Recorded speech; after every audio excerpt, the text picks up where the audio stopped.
Surtout, ne touchez à rien, ne bougez pas, restez avec nous. Dans un instant, le reste de l'actualité. Alors, ce mois-ci, vous avez choisi de travailler sur les plantes médicinales. Le choix de ce sujet nous a un peu surpris. Est-ce que vous pouvez me dire pourquoi vous avez choisi ce thème-là? On se demandait pourquoi les clients préfèrent acheter des plantes médicinales comme médicaments plutôt que des médicaments modernes. Parce qu'on les utilise dans la vie quotidienne, puis on ne sait pas comment c'est fabriqué.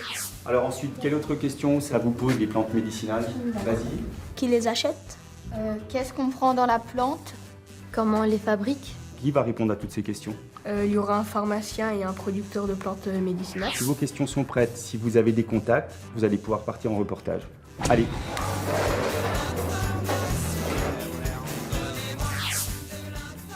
Nos 3 journalistes, envoyés spéciaux de leur classe, ont obtenu un premier rendez-vous là où est enseignée la phytoaromathérapie à Besançon. C'est donc d'abord à l'université qu'elles sont allées chercher les réponses à leurs questions.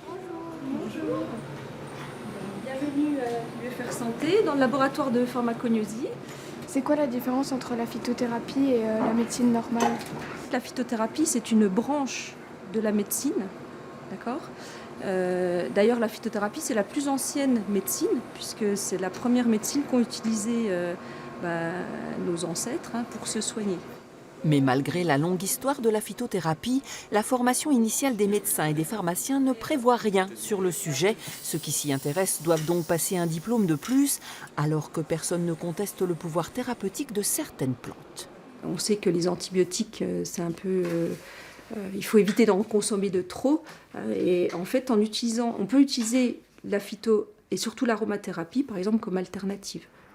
L'exemple choisi par nos reporters pour illustrer le vrai engouement que suscite l'aromathérapie, c'est l'ouverture cette semaine à Amancet d'une boutique entièrement dédiée aux vertus du sapin blanc du Haut-Doubs. Donc l'idée, c'est de travailler avec des matières locales.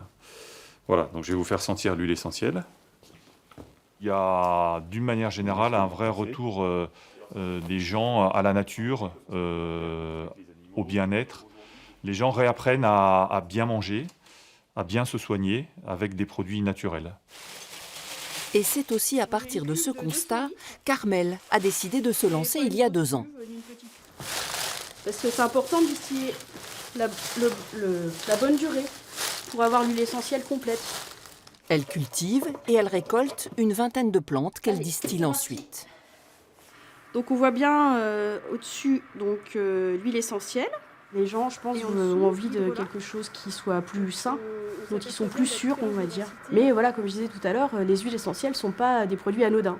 Donc c'est pas parce que c'est naturel que c'est pas dangereux. Certaines plantes sont extrêmement toxiques. Il ne faut pas oublier que les plus violents poisons, on les trouve dans la nature. Et dans les plantes, certaines fois, on a des composés très dangereux. La question qui s'impose pour nos reporters est donc la suivante.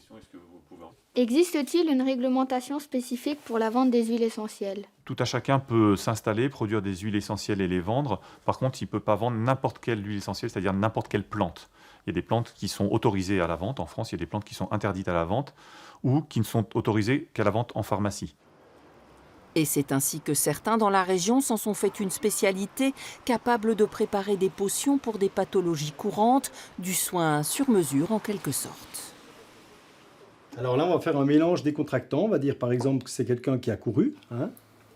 On va dire qu'on va utiliser des plantes dans la gestion du stress, dans l'insomnie, d'accord, dans les rhumatismes. Convaincus que ces médecines feront partie de leur vie et que l'intérêt qu'elles suscitent ira grandissant, nos reporters ont clairement le sentiment d'avoir répondu aux questions que toute la classe se posait.